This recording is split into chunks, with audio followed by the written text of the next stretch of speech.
Hi friends, బచ్చల కూర. ఇది ఎండుమిరపకాయలు 5 వేయించుకొని కొద్దిగా ఒక చుక్క నూనె వేసుకొని వేయించుకొని పక్కన పెట్టుకొని, బచ్చల కూరను కూడా అందులోనే వేయించి ఒక చుక్క నూనె వేయాలి, దాంట్లో కూడా ఒక చుక్క వేసి నూనె వేయించుకొని పక్కన పెట్టుకొని మిక్సీ పట్టుకోవాలండి.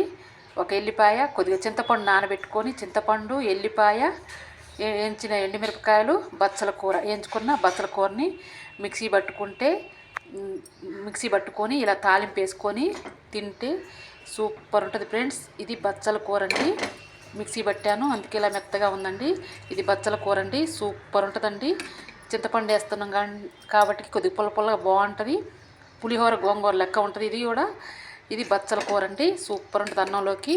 మీరు కూడా తయారు చేసుకొని తినండి ఫ్రెండ్స్. మేము కూడా తయారు చేసుకొని తింటాం ఫ్రెండ్స్. Bye friends. ఇది బచ్చల కూర అండి. Boy friends.